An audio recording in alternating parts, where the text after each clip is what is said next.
Hello,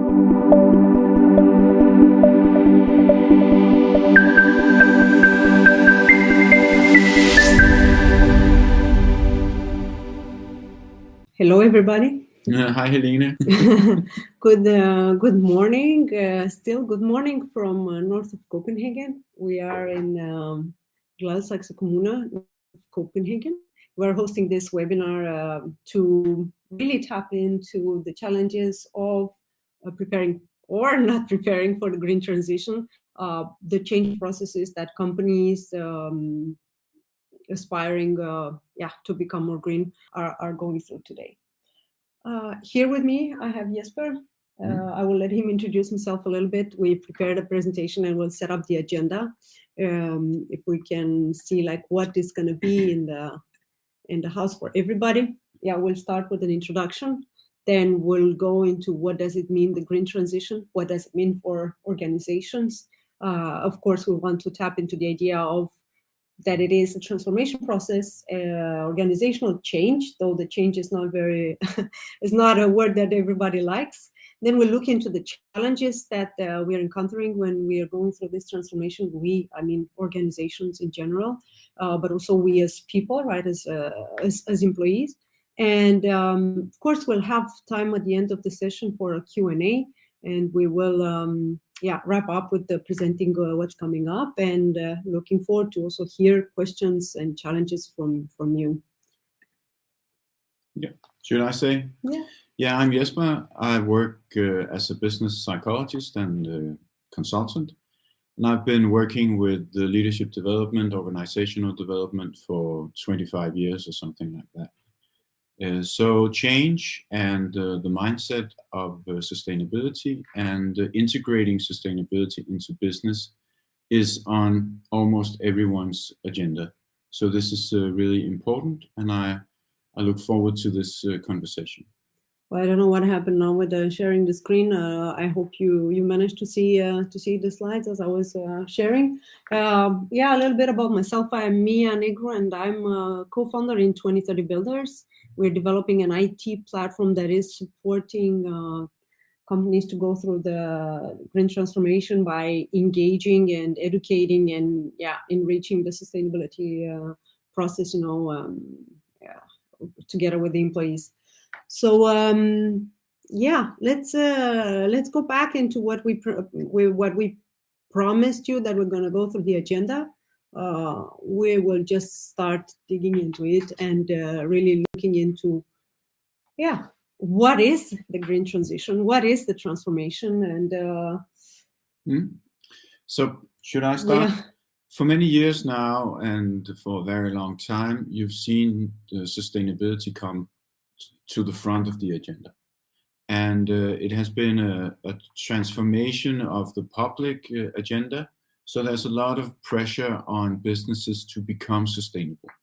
So it started with can we recycle? Can we do kind of like control of our materials? Then we had the global goals, and now we are moving into impact and regeneration as the mindset of what companies should do. And not all people can follow this progress, and not all companies can follow this, because they also have to stay alive as companies, and they also have to create money to their shareholders. So there's a lot of different pressure from companies, from internal and external, from the people inside, from the customers, from everywhere. And I think perhaps that's the confusing part of the sustainability agenda for many businesses, that with one mindset of accelerating growth or delivering one specific item for a market, you will have a very difficult time integrating sustainability into that. What we wanted to touch upon, like challenges of actually setting up a process like this, because of course it is a process that takes time, and it really needs to be thought through. And when we talk about time, actually, it is something that we don't have. It is a lot of pressure. By the year 2030, of course, we have a lot of companies that set up goals, for the 2040, 2050. Also, because in this transition that we're talking about, it's not only about changing the processes and the operations inside the company, but it's also changing mindsets, right? It's really making people to think sustainability in the daily activities, daily tasks, and also future innovative ideas. So to start from scratch, because we really had a discussion, about this, how to prepare, where Jesper said there's not how to prepare, it's Yeah, for me, it's part of the old mindset to set goals and prepare and have long discussions and a lot of data, because very often companies, they have a tendency to create their own complexity through setting up too much information and discussion about should we not, how can we do it, and that just reproduces the old mindset of a hierarchy and a singular decision taker that will then put it down into the organization. And sorry to interrupt, I feel like this is actually the way a lot of companies are looking into the sustainability process, where you have a department or a sustainability manager for an organization that has, 3,000, 5,000, employees. And then that person is expected to bring out solutions and to, make things happen. But how can you get there, right, if you're like only having that one person? And it's really duality, and also like it's two ways of what we see in the market. There's companies that have real top leadership buy-in that this is something that they need to start doing now, and there's part of companies that where, again, of course, surviving or profit or getting getting business running the way we've done it so far, it's the priority. So of course, this is what I'm trying to do to bring up here. How can you go through this process when you only have a handful of people, that is, let's say, really understanding what needs to be done? Actually, it looks like a classic cutter way to look at it. The iceberg is melting, and we have yesterday I heard that we have 60 harvests left for the topsoil, and then it will be depleted, and we are still producing more and more CO2 and not actually decreasing. So there's a lot of ignoring the problem. So that's the first step. And then you have to have kind of like a sense of urgency. You have to have not a burning platform, but that the sense of urgency inside the company. And that's why you can, of course, if you can integrate the sustainability into your business in all levels and become a more sustainable business, like Maersk is trying, like Ørsted is trying to do, and Patagonia and circular economy, then do that, and that will help a lot. But if you're not prepared yet, you can start more with tiny bits. So let the employees and everyone try stuff out. I know many companies actually doing sustainable work, but not telling about it. I know Colas, for instance, who are doing asphalt. They have 70% reused asphalt in some of their products. So they think like this because they're engineers and they want to be part of this agenda, even though asphalt is actually something that you make out of oil. So it's they do it as well. So everyone wants to contribute, but the alignment and the coordination inside in companies and the documentation of the progress is very hard to deliver. Of course, we're also challenged by some really big desires. It's not like a change implied by, I don't know, an IT system that needs to be implemented, but it's much more than that with sustainability, because we want to achieve some things. The solution, maybe it's there, but we don't know about it, or maybe it's not there, or maybe it's not scalable, to really benefit, out of it, to, let's say, change of materials, more biodegradability, or other kind of like machinery that will create, an opportunity for the company to achieve the goals. So in this regard, where there's not enough access or enough information, to tap into, we have solutions for everything. Of course, the first thing that people see, it's the transition, is the energy transition. We're gonna transition right from fossil fuel to green energy, but it's more than that to sustainability. And what I wanted to ask right now is to put in, the basis, to put in those steps that organization can take. And here we need to look into what are the best practices, what they can do so they prepare for success, and also what is I know you don't like the preparation word, because you just want to go there, but I mean, just like starting doing things, like what should the mindset be in starting this process, and what can actually go wrong, or like where do we need to pay attention in this process. So if I'm So in every situation like this, experimentation is at the core of the organizational development. So you try out and then you learn from it. Many years ago, Arla had the strategy called Closer to Nature. They put sustainability on top of their strategic agenda. And then they kind of got a backlash from that, because they were not really sustainable. So that's one way it can go wrong, is if it's perceived as greenwashing. Even though you're actually working on more sustainability and reducing carbon emission and doing good stuff, you have to communicate in a way that you are not being hated on the internet. So that's one of the ways it can go wrong. Another way is that this is also political. Where should we put our efforts as a society? Some people think we can. Denmark is a too small a country to actually take this seriously, because what about the Chinese and what about the people in Brazil? So there's a lot of whataboutism. And my own take on this is to appreciate every step. Yeah. And for me, that's the way it can grow.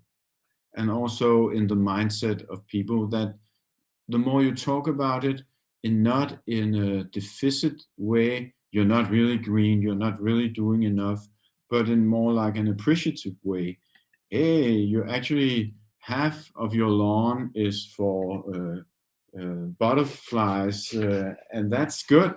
You don't have to be the whole lawn in the first move. And if you can create pieces of this where you allow for stuff to happen. Can we go now through the steps that we have in this methodology? Let us try to share again the screen and see if we get it to you. Okay, maybe I need to put this one down and then go here. Yeah, share this. So we're talking about what can fail in these stages, right? So if we think about an organization that starts a transformation process, they want to be sustainable. The first thing that everybody goes with, of course, after doing the materiality assessment, really looking into what are, the negative impacts, what is it that they need to do, setting up a strategy, some goals. Then what happens, and here again, I'm looking into the entire organization, right? Like how you take the organization through this, right? Let's say we have the buy-in from the top leadership. Let's say we have sustainability team or whatever, the support in that, both from HR and communication. Then the first stage is awareness. The first stage is, how do you organize this? So for a business strategy to be implemented, it's not enough to have it. No. And if you then move it into KPIs, you have to define the right KPIs, and sometimes it's not integrated into the business KPIs, and you just have more KPIs, and that will not work as an implementation of a change. As you said before, sometimes it's in a department isolated from the rest of the business. It's put into kind of like in earlier days. Back in the day, we had that with innovation. A lot of innovations failed because it was put into a side department somewhere. And the same thing can happen with sustainability if it's not set free, or yeah. I don't know if I can, but this is also why I'm so inspired by your tool. I just have to mention that, because if you have this 2030 Builder platform in the right way set up, you can have the information that creates the awareness in a qualified manner. So you have the experts say this is the right information for a product and for the people, but you can also set people free to experiment and do stuff and have a competition about how they can come up with ideas. So you can actually, with the right use of the organization and the IT system, you can have both a centralized and a decentralized way, or you can align and you can have autonomy with the right use of this IT system. So that's I don't know. Awareness can fail also if you are how do you say that? When you're just blindsided, blind on purpose. How do you say that? Benægten. I don't know what. I don't know the word, but I can tell you why actually the awareness stage can fail, and not necessarily the awareness in general, because I think for companies, the point where they think, okay, we just need to tell our people, what we want to do, they need to be aware of this, right? They need to be aware of what sustainability is, and understand maybe some concepts, but that awareness that is especially in sustainability, that is sent in a superficial way, or in a communication style that is actually not touching the core values of every individual, then people say, yeah, sure, I've heard about it, right? I've heard about it. I am aware it is there, but it has nothing to do with me, because we have a sustainability department that is taking care of this, so it has nothing to do with me. Yeah. So I think what needs to be done in this perspective, and what some companies are failing in achieving, is to really create that binding with the why in the awareness stage.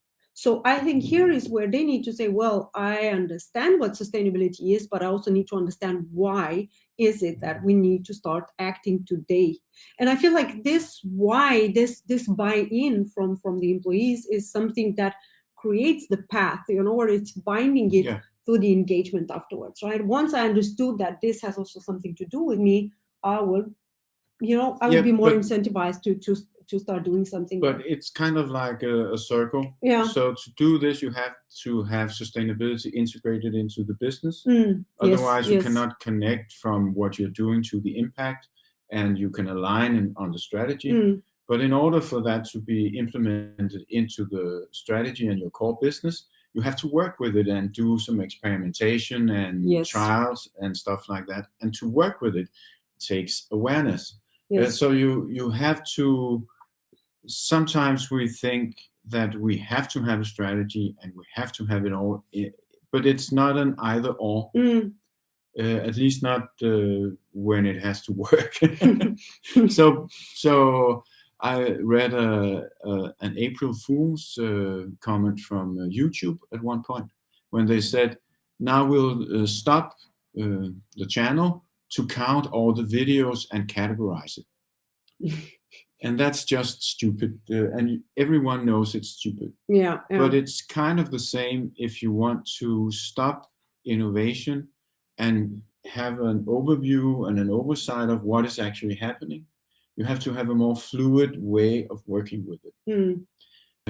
Not that you're, of course, allowed to control and steer, but you also have to have some experimentation. Yeah, I totally agree about the experimentation and having that safe place where you can practice, because at the end of the day, sustainability is also a thing that requires decision making. It is, Yes, of course. Yes. it's not an I don't know, an IT button where an IT program where you need to know shut off or shut on, or you know, put it on or put it off, or do something. It is something where the decision making, it's very complex due to the combination of the concepts. It's a system thinking behind it. Because if you take a decision connected to waste, that will affect the CO2, measurements that you have afterwards. And unfortunately, even if, I would say for this transition, the end goal, right, it is to have a sustainability culture, to breathe and Yes. sustainability, in all you do. For now, all the companies are very much tied into this reporting, right? They need to report, they need to say they are doing, something to become better. They need to show, what is the progress, and that's where I think we need to look again into the change system. I got a lot of thoughts while you were talking. I like the B Corp movement. I like the certification that you can do on all levels and see, are we actually having a positive impact? Because we need people, and we need companies, and we need politicians who are thinking, hey, we should no longer just put ourselves in depth, technological, economical, and environmental and sustainable depth. So just push it to the next generations. We should actually try to be someone who are regenerative in our approach to what we're doing. And that's we're a long way from that. But the B Corp has a system set up to actually help you assess how far you are. For the green transition, so in order for us, to say, okay, now we're in the process of change, we're changing, and we're like almost changed, right? We're almost on the other side. That means people need to take action. What can fail? Like, what can fail getting there? No, but it's while you were talking, I thought about a conference I was at a couple of days ago, and where we were talking about the connecting and regenerating. And then the woman who was speaking for 45 minutes at a super speed pace, where we were sitting in our chairs. And we got a pencil, and on the tip of the pencil were some seeds that you could plant at home. But after the speech, everyone got cut off flowers. And everyone who is part of sustainability knows that cut off flowers is one of the industries that gives out the most CO2. So you can be critical of that, or you can appreciate the effort. But I think that what we also need is to take it a step further, saying, okay, I know now that meat is actually not a good thing for the environment. So on a personal level, we are reducing the meat. And I'm not buying cut off flowers for my wife. And even though it's a good idea with a pencil, the production cost of that pencil is also enormous. So perhaps we could use the pencils from last time and sharpen them. So it's a mindset also that goes into the detail, and it can become quite almost debilitating, or you cannot move, I cannot do anything. Can I take the car? Can I? But climate anxiety, that's actually what it comes in. And this is where I think, in the action part, the challenge is that once a company starts doing awareness and they're successful, right, in the awareness, and people are engaged, there's different company days or whatever kind of like initiatives happening where we talk more, and now we know how to talk about it, right? Because I understand the concepts, and I understand the difference in between them.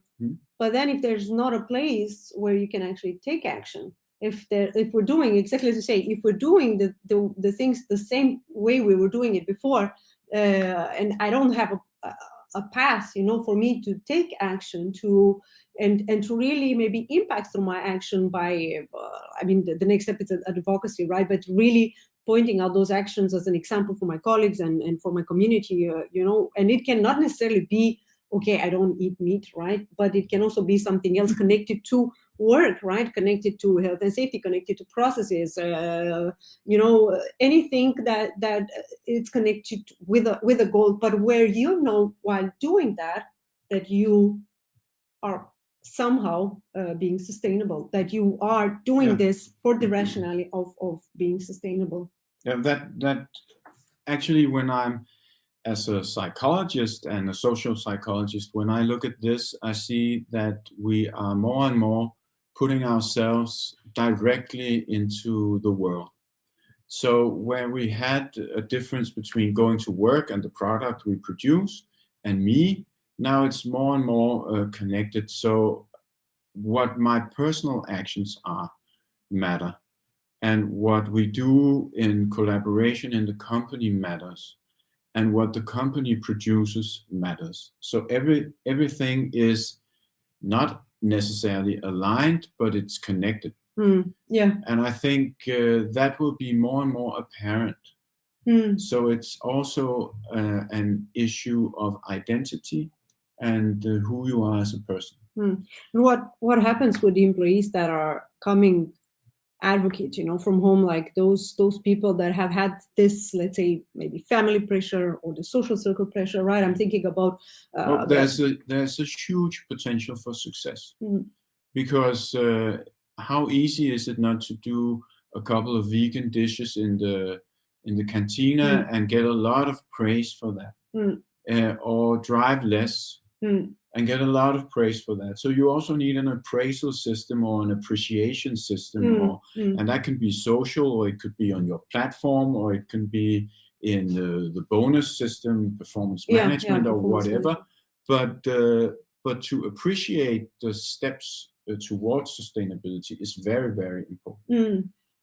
And if you don't do that, if you don't set an example from top management in the hierarchy, if you don't really follow through and think about it, there's a lot of issues right now, like accessibility for people who don't have legs, for instance, or the inclusion of diversity and equity is also an agenda. There's a lot of pressure for how companies should interact in the world.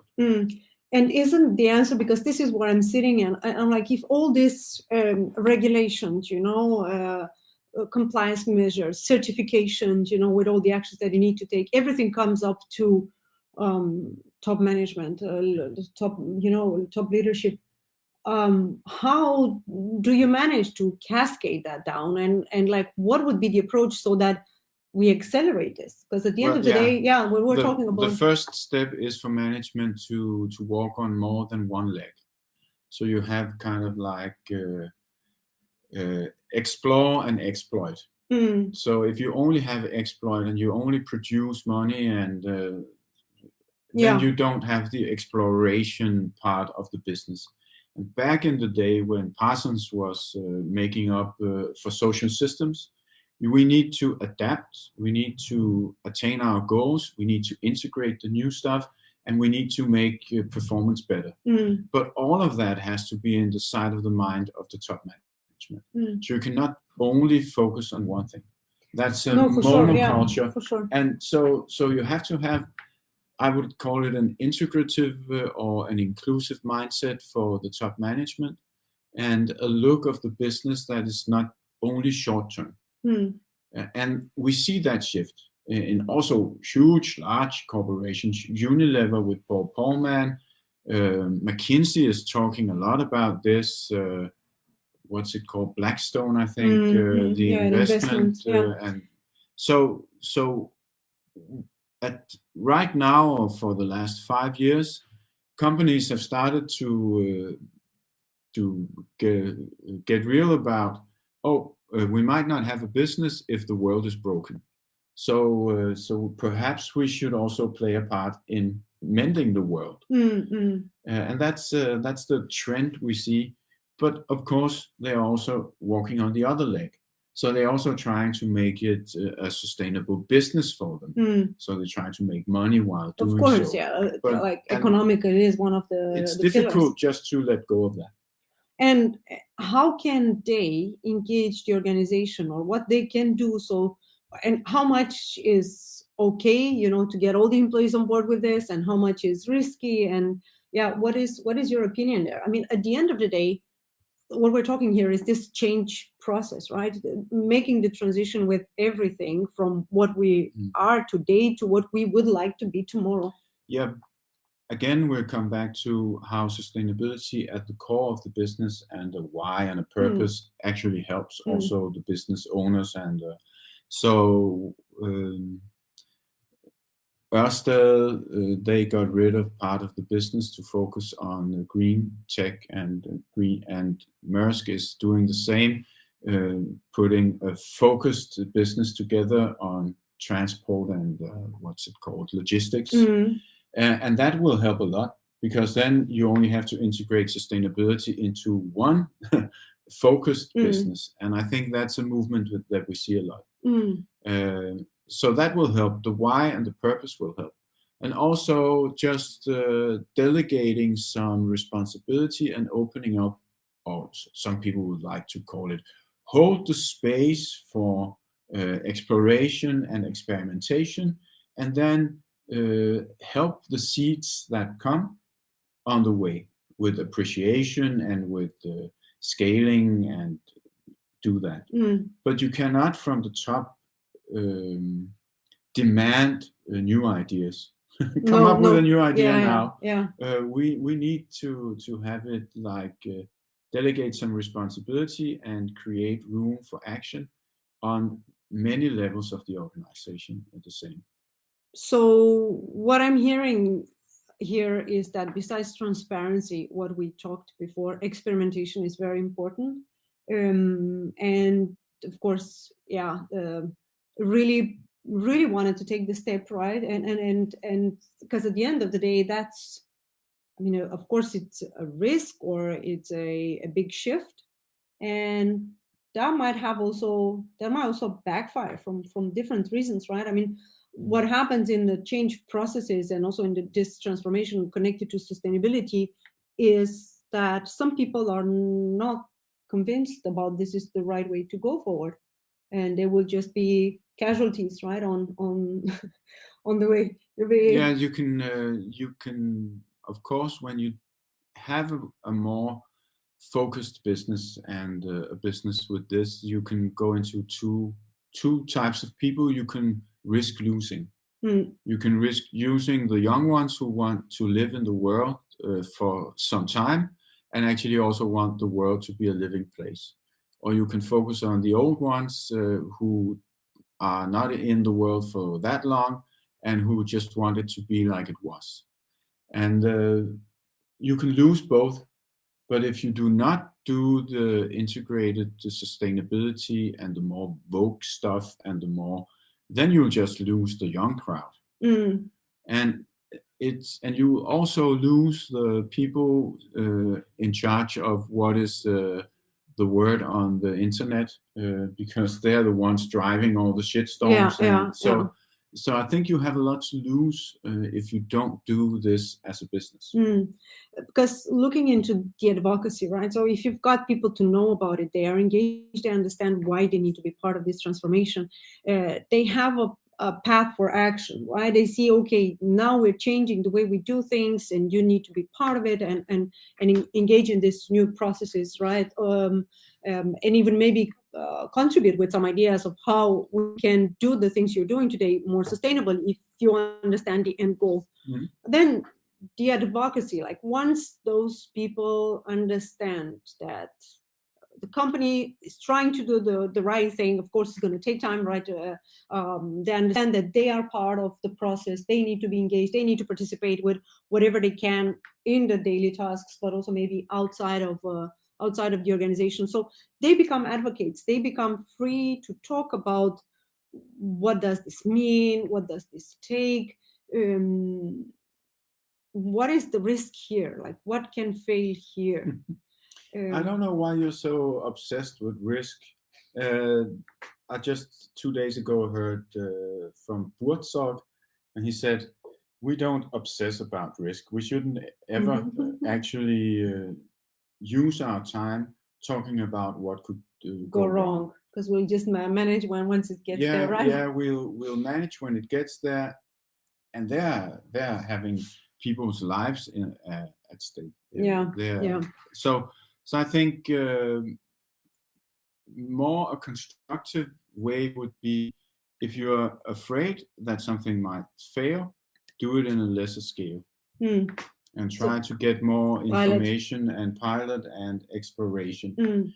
Don't try to steer beforehand everything. This is also where, I mean, the greenwashing, as we were talking earlier, it's dangerous, right? When people want to talk about it, they're really, I need to tell you what our company is doing, or look at how this is going, and then they don't have the right information, and they don't really understand like what is at stake to it. I was hearing a company yesterday saying that they had a lot of engagement, internally for a big sustainability event. All the employees, there've been some employees participating in the event. They've been doing a lot of advocacy on social media and on their channels, like talking about that, colleagues resharing, so quite a big hype about it. But then those people came back, and like 3 months later, they were hearing the same stories, like the reference back to that event. But then there was not more, happening inside, like not seeing that there is, that path for action, right? That indeed there will be something, where they get to be engaged. So this is what I feel the risk is of, like, companies. First of all, when you write a CSR report, and then actually your employees don't understand what you write in there, because of course, and they cannot talk about it, and they cannot defend it, or say why this and why not that. Right? There's too much talk and too little action. Yeah. And it's been like that for 30, 40 years, or maybe even longer. So the only thing we need is action. But maybe, is this talk part of, like, let's say, the awareness? Is this maybe where we are all as in this process of getting towards something? For me, talk will never lead to action. Action and talk are two different categories of the human behavior. So when we talk, we just talk. It's part of what we do. Now we talk in front of a camera. It's part of what we do. But everything is action. And if talk isn't sustainability in itself, it's just an action category. And if you want to have more sustainable action, you should do more sustainable actions. But since it's perhaps difficult to do new stuff, start small. Train, do it, and sometimes don't tell that it was vegan. Don't tell that it was an electric car. Just do it. Just do it. Yeah. And then that's just part of it. And I know it's difficult for many people to, accept or even contemplate the idea that talk is actually not action, but it isn't. And when I work with leadership teams, many times it's the most difficult part is to get them to say what they will do. They talk about plans, they talk about what other people should do, they talk about how hard it is to be them and how difficult it is, but what they will do is really difficult. So the training is always about, so what are you going to do? Yeah, what is the next step, right? Like, what do you commit from? Yeah. And when we meet again, I ask them, so what did you do? Yeah, we talked a lot about, so that was the action you talked. So what did you do? And that's really difficult for many people. And I think it's part of, now I'm being rude, but I think we raise people with no actionability at the universities. And these are just the wrong people. It really resonates with me and us, actually, talking about these actions, because again, in our effort to make sustainability relatable and actionable, this is the same thing we preach as well, right? And it's nice to, to really have someone saying the same things, that small actions are important. And it's actually important to hear people around from their knowledge, from their perspective, right? And also from where they sit, like where, from their value perspective, if you think like that. I mean, of course, we push a lot nowadays, we push environmental agenda because this is also a pressure that we have, but in the same time, social things matter as well. But the idea is that if people don't resonate with the environment, then you need to say, hey, actually, this is the emergency. And of course, also social things are. But if we do these things, for the environment, it will help the social, or the other way around. If we do this for the social, it will help the environment. So really giving them the opportunity to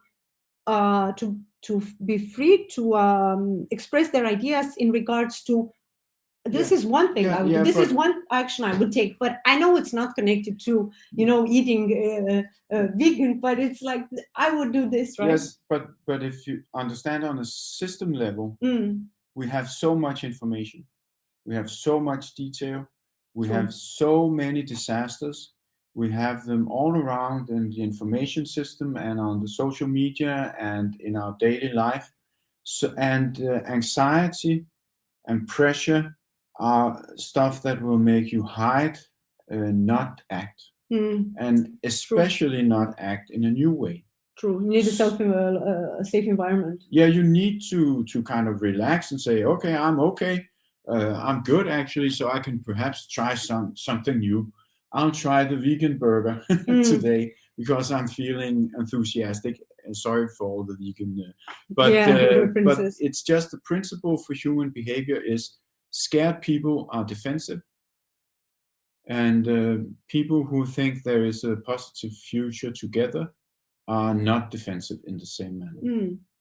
So to conclude and give some space for some questions, if we have questions, we talked about transformation processes. We talked about taking an organization that has leadership, top leadership that has buy-in, how important transparency is, how important experimentation and the path to action is, right? Oh, I forgot what we talked about, but cool. Yeah, I'm summarizing, and because we are getting close to our time, and we would like to take questions if we have questions, and to say thank you for all of you that participated, and also in the same time to keep in touch. We will have more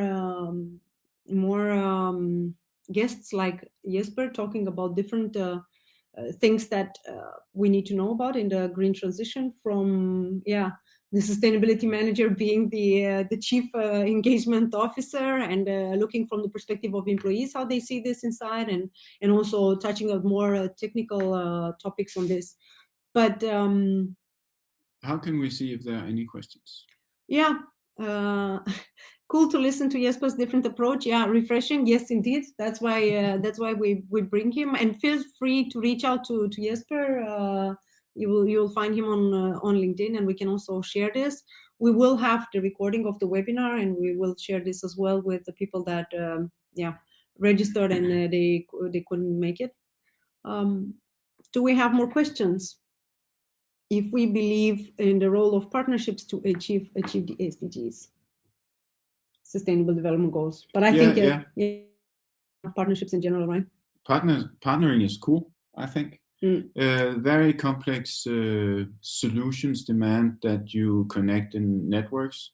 So I think the future will be more well-defined businesses who partner up in a value chain that is more circular and sustainable. Yeah. So yes, I totally agree. It's also that it's also very hard to possess, all the capabilities that are required by this transformation. It's not like just having a simple HR and sales, department, but you actually need to look into a lot of things, as you said, connected to the supply chain, to the value chain. So we do believe in partnerships. Yes. Yes. Thanks for the question. The answer is yes. Yeah. Closing remarks. Thank you. Yeah, thank you so much for being with us and bearing with our discussion. Thank you for the questions and participation, attendance. Thank you for taking your time, and we'll see you in a while. Bye. Bye. you.